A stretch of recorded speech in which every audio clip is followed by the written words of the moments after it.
Assalamualaikum warahmatullahi wabarakatuh. Selamat datang di mata kuliah Desain Pembelajaran yang diampu oleh Ibu Najmiatul Fajar MPD. Kali ini kami kelompok 1 yang beranggotakan saya sendiri, Ayuni Puspitasari, NIM 1830106009 dan rekan saya, Della Widya Febri, NIM 1830106011 akan menjelaskan atau mempresentasikan tentang konsep desain pembelajaran, di mana ada 5 materi pokok yang akan kami bahas kali ini. Yang pertama, yaitu tentang pengertian desain pembelajaran. Yang kedua, yaitu tujuan dari desain pembelajaran. Yang ketiga, yaitu manfaat dari desain pembelajaran. Yang keempat, yaitu karakteristik dari desain pembelajaran. Dan yang terakhir, yaitu kami akan membahas tentang sedikit tentang kurikulum 2013. Baiklah, materi pertama akan disampaikan oleh Della Widya Febri.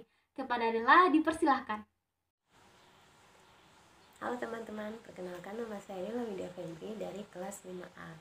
Pada kesempatan kali ini, saya akan menjelaskan apa itu desain pembelajaran.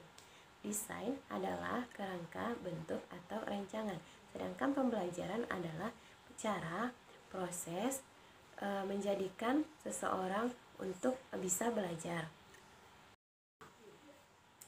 Nah, jadi desain pembelajaran adalah praktek penyusunan media teknologi, komunikasi, dan isi untuk membantu agar dapat terjadi transfer pengetahuan secara efektif antara guru dan peserta didik. Proses ini berisi tentang pengetahuan status awal dari pemahaman peserta didik, kemudian perumusan tujuan pembelajaran dan merancang perlakuan yang berbasis media untuk membantu terjadinya transisi.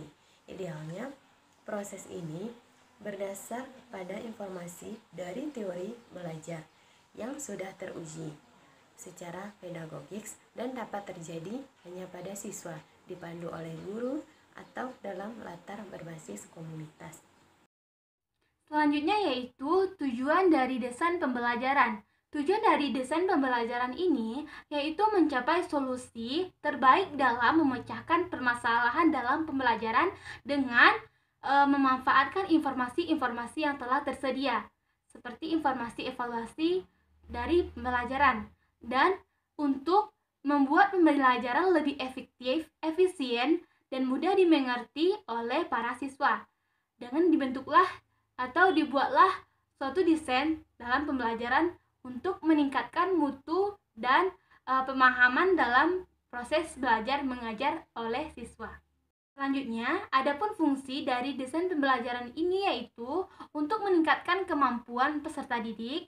Yang kedua, menghasilkan sumber belajar. Yang ketiga, yaitu mengembangkan sistem belajar mengajar. Dan yang terakhir yaitu mengembangkan organisasi dan menjadi organisasi pembelajaran, yaitu misalnya ada dibentuk dalam sebuah kelompok-kelompok belajar kecil. Selanjutnya yaitu ruang lingkup dari desain pembelajaran. Yang pertama, pembelajaran atau kelompok fokus yang perlu diketahui termasuk karakteristik dari peserta didik. Yang kedua yaitu tujuan dari pembelajaran. Yang ketiga, learning analysis, yaitu proses menganalisis topik dan materi yang akan dipelajari dan yang akan didesain. Yang keempat, yaitu strategi pembelajaran. Dapat dilakukan dalam periode makro 1 tahun untuk kegiatan belajar mengajar selanjutnya. Yang kelima, yaitu bahan ajar. Bahan ajar adalah format materi yang akan diberikan kepada peserta didik dan didesain oleh pendidik. Dan yang terakhir yaitu learning assessment, yang itu mengukur kemampuan atau kompetensi peserta didik baik yang telah dikuasainya ataupun kemampuan yang belum dikuasai peserta didik. Desain pembelajaran ini memiliki beberapa manfaat seperti yang pertama, untuk menilai pengajaran atau keadaan siswa. Artinya, pengajaran dinilai berhasil apabila siswa telah ditentukan ketercapaian tujuan-tujuan pengajaran oleh siswa untuk menjadi indikator keberhasilan. sistem pengajaran yang dirancang sebelumnya. Yang kedua, untuk membimbing siswa belajar. Tujuan-tujuan yang telah dirumuskan memberikan acuan, arah, dan pedoman bagi siswa dalam kegiatan-kegiatan belajar. Dengan demikian, guru dapat merancang tindakan-tindakan apa yang harus dilakukan untuk mengarahkan siswa mencapai tujuan pengajaran.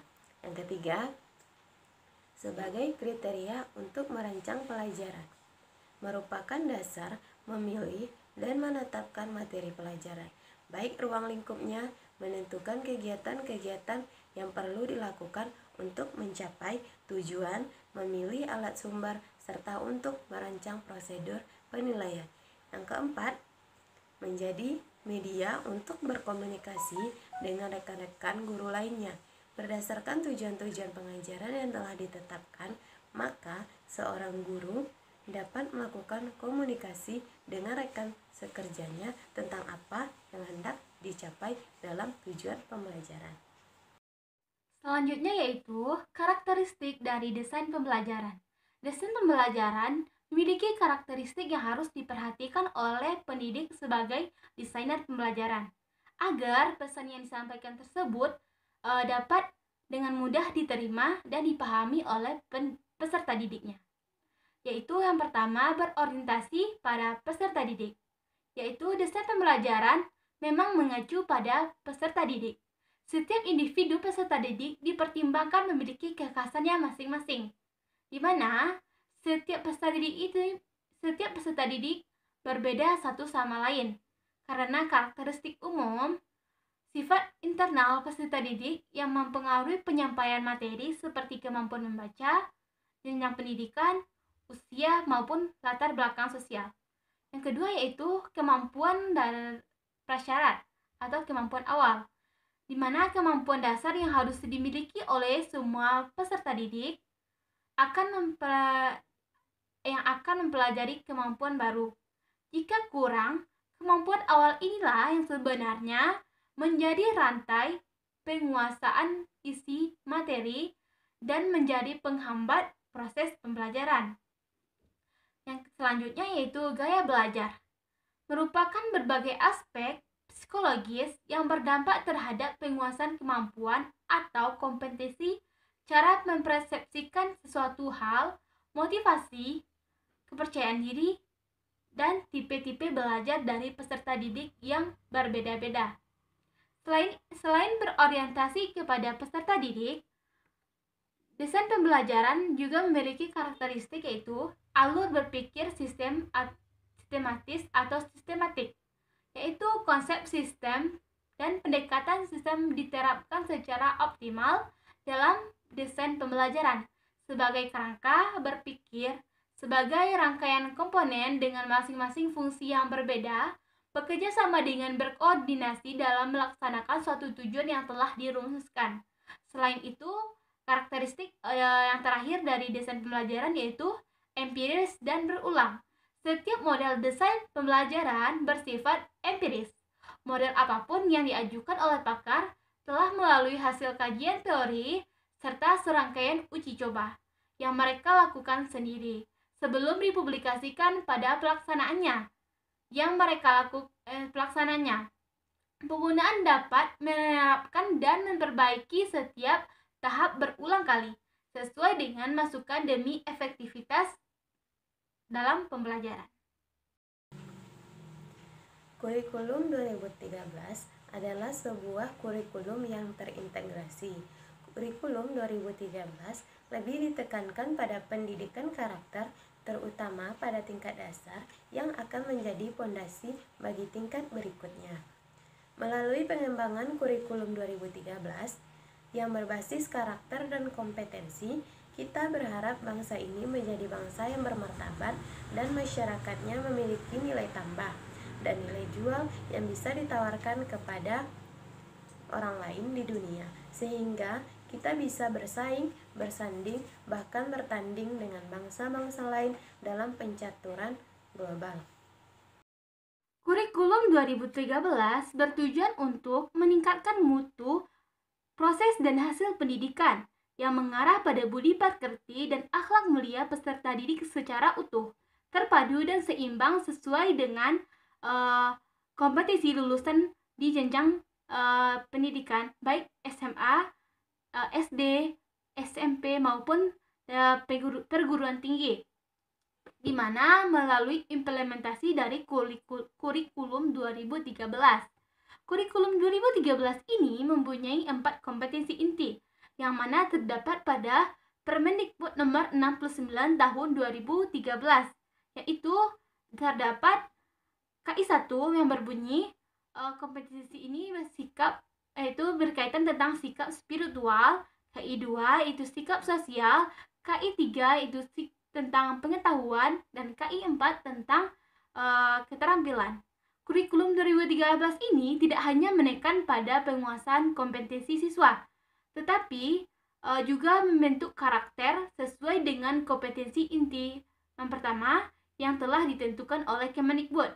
KI 1 dan KI 2 berkaitan tentang tujuan pembentukan karakter dari siswa, sedangkan KI 3 dan KI 4 itu berkaitan tentang penguasaan materi pembelajaran oleh siswa atau peserta didik. Baiklah, sekian dulu penyampaian materi dari kelompok 1. Saya Ayuni Puspitasari dan rekan saya adalah Widya Febri. Mohon undur diri. Billahi taufiq wal hidayah. Wassalamualaikum warahmatullahi wabarakatuh. Sampai ketemu lagi pada mata kuliah desain pembelajaran berikutnya.